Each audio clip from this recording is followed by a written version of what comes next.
Konnichiwa, salam lomba pekerja. Video kali ini saya ingin bahas tentang 5 alasan realistis kenapa lebih pilih Jepang dibanding negara lain.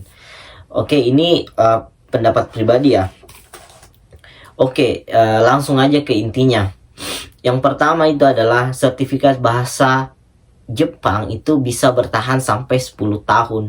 Jadi bayangin kita belajar mati-matian bahasa Jepang yang yang taunya itu bahasa ketiga tersusah di dunia, tapi itu nggak sia-sia, sertifikatnya bisa kita pakai sampai 10 tahun ke depan. Beda dengan sertifikat bahasa lainnya ya, yang seperti IELTS, TOEFL yang bertahan cuman beberapa tahun doang. Kalaupun IELTS tuh cuman 2 tahun, TOEFL aku lupa berapa. Jadi kayak misal kita ngambil JLPT N1, N2, N3, N4, N5 itu bisa bertahan sampai 10 tahun ke depan gitu. Dan juga sertifikat Specific Skill Worker atau SSW itu 10 tahun bertahannya. Jadi belajarnya nggak tiap tahun. Jadi belajarnya sekali 10 dari 10 tahun gitu. Itu yang pertama. Yang kedua adalah Jepang tuh butuh pekerja. Jadi beda dengan negara lain. Ini udah sering banget saya omongin bahwasanya di video-video sebelumnya bahwasanya Jepang tuh lagi butuh. Indonesia itu urutan ke-7 dari beberapa negara terbanyak yang tinggal di Jepang. Jadi masih 7 nih, kalah dengan negara lain yang terbanyak kata temanku tuh sama di internet. China, Vietnam, Bangladesh, gitu, Nepal. Jadi Indonesia itu masih tergolong sedikit lah dibanding negara lain. Jepang tuh butuh pekerja banget gitu. Beda dengan negara lain yang dimana mati-matian untuk masuk ke negara itu.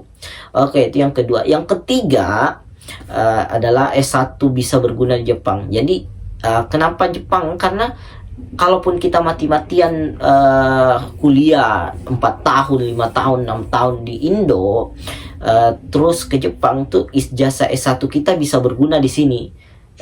Bisa untuk bekerja sesuai bidang S1 kita. Jadi pelajaran di kampus tuh bisa berguna di sini gitu. Karena diakui juga sisa dari bahasa Indonesia ditranslate ke bahasa Jepang gitu ijazahnya, dan prosesnya ada banyak sih. Tapi intinya itu ijazah S1 bisa berguna.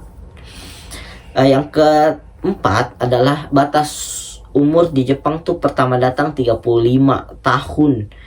Jika sudah pernah ke Jepang berapapun usianya bisa selama ada perusahaan yang menerima. Jadi ini ke Jepang tuh ya setauku sih di bawah 35 masih oke, masih besar banget peluangnya dibanding negara-negara lain lah. Banyak perusahaan, yang penting tuh bahasa, kita ngerti bahasa Jepang tuh gila.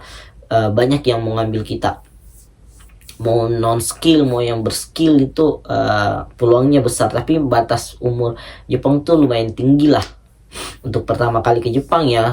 Untuk yang kedua ketiga mah udah kayaknya lebih mudah lagi gitu. Oke, yang kelima adalah visa yang digunakan banyak. Jadi Jepang tuh banyak banget visa yang bisa kita pakai. Kalau misal nggak tembus di visa ini, bisa nyoba ke visa lain. Nggak tembus di visa lain lagi, coba yang lain lagi. Banyak visanya. Gue sebutin beberapa ya. Yang pertama tuh kayak visa Jisusei, itu 3 tahunan bisa tinggal di Jepang. Jisusei itu atau visa pemagang gitu.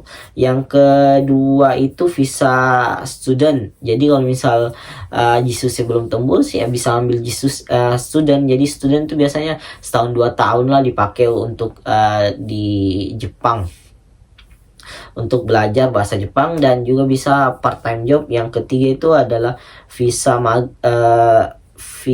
Tokotegino. Visa Tokotegino nih atau Specific Skill Worker tuh banyak banget. Jadi jenis pekerjaan sekitar 14 pekerjaan visa Tokotegino deh kalau nggak salah.